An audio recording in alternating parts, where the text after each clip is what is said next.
Hi guys! Another day, another luto serye.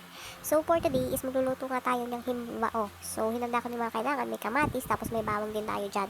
Yan, kita nyo na. Bago ang lahat, salamat pala muna po sa nagbigay nito sa amin. So sa tunay nga, dito lang ako nakakain na rin himbao. Hindi ko talaga to alam. So sa mga hindi pa nakakatikim nito, ang lasa niya ay parang alugbate, ganon. Ang luto ko nga pala din, kakamatisan laang. Ayan nga, pinapper ko na ring bawang, tapos hiniwa ko na ring kamatis na are.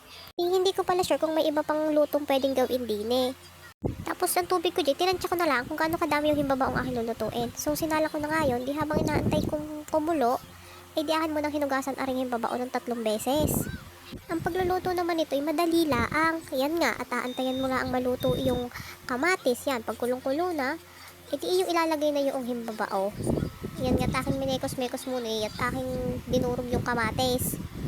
Di nung nakita kong luto na, di akin na kinuha rin himbabao at akin ang inilagay. Ang pagluluto nga na rin, wag mo masyadong i-overcook para naman nga hindi siya madulas. Hintay nga tayo dyan ng 1 oras. Uy, grabe, hindi. Ang tagal nun. Actually, mabilis lang ito. Siguro half cook lang. Patayin mo na yung apoy. Yan, nalagyan ko na ng asin. Tapos konting pampalasa. Tapos pag kumulo na siya, okay na. Yan, okay na to. Chibuga na.